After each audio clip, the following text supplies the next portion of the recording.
Pavlenko. Votre matinale info sur Europe 1. Bonjour Mathieu Bocoté. Bonjour. Pour votre carte blanche, vous souhaitez revenir ce matin sur la campagne de Marine Le Pen, qui était notre invitée il y a quelques minutes. Campagne dans le cadre des élections législatives. Oui, Marine Le Pen qui est avec vous effectivement il y a quelques instants et que l'on peut d'ores et déjà considérer comme la perdante annoncée de ces élections législatives. Certains seront surpris.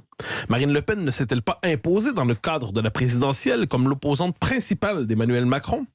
La réponse à cette question est non, ou du moins pas vraiment.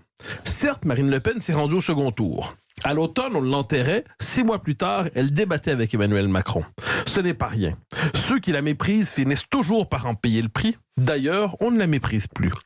Mais le résultat plutôt mauvais obtenu par Marine Le Pen a rappelé à tous que le RN, structurellement, ne peut pas vraiment gagner, même si le régime s'abandonne de temps en temps à quelques jeux d'épouvante pour faire croire que la bête immonde revient. Son score du deuxième tour révèle bien davantage ses limites que sa poussée. Il rappelle qu'une forme de blocage structure encore la vie politique française. Et de ce scénario, qui produit toujours le même résultat, le peuple semble vouloir se détourner. Il profite de ces élections législatives pour créer de l'inattendu. C'est une autre histoire qui s'écrit devant nous, avec Jean-Luc Mélenchon dans le rôle d'opposant principal au macronisme, et plus encore comme principal adversaire d'un régime qui a soudainement pris conscience de sa fragilité. La création de la NUPS est l'événement politique majeur de ces élections législatives.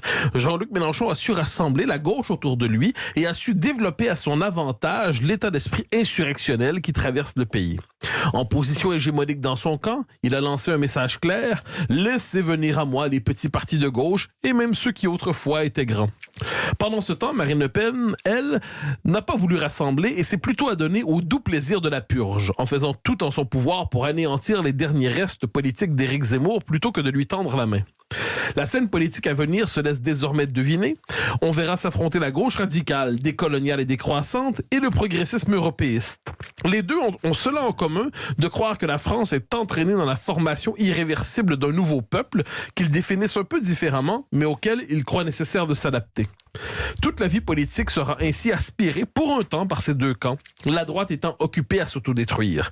Ces thèmes sont d'ailleurs absents de la campagne, même si les circonstances les replacent au cœur de l'actualité, comme on l'a vu suite aux événements du Stade de France. On pourrait même ajouter que dans une France normale, la récente déclaration de Jean-Luc Mélenchon sur la police qui tue aurait dû susciter un sursaut de la droite nationale, mais il n'en est rien. Le régime diversitaire parvient à invisibiliser symboliquement ce qui le menace. Bon, vous êtes un peu sévère, Mathieu. Vous ne croyez pas que le Rassemblement national peut surprendre aux législatives? Plus ou moins. D'abord parce que le RN n'a jamais performé, dis-je, aux législatives. Le mode de scrutin lui est fondamentalement défavorable. On y verra aussi un déficit d'implantation locale qui remonte à loin. Mais on y verra aussi le signe que ce parti demeure marqué du sceau de l'infréquentabilité. Marine Le Pen demeurera à jamais marquée par une forme de culpabilité héréditaire.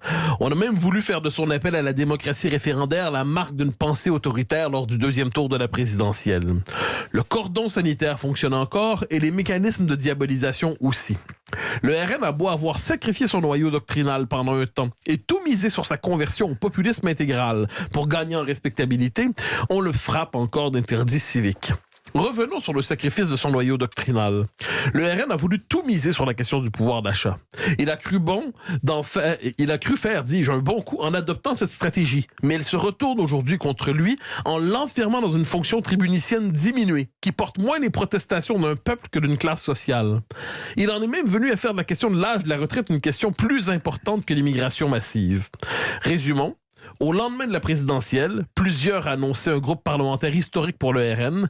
Désormais, il se souhaite assez d'élus pour en former un. Appelons ça revoir ses ambitions à la baisse. Mais vous l'avez dit vous-même, Marine Le Pen n'est-elle pas la femme qui renaît à chaque fois qu'on l'enterre? Oh, mais elle est assurément pugnace et courageuse. Pour une partie de l'électorat, elle n'est pas seulement la meilleure, mais la seule. Elle porte les doléances de la France périphérique. Elle combat pour elle essuie les crachats des mondains, et on peut être certain qu'elle en souffre. Mais elle a perdu la dynamique. La scène a changé, et il n'y a peut-être plus grand-chose à faire. L'histoire s'accélère, et elle traîne de la patte.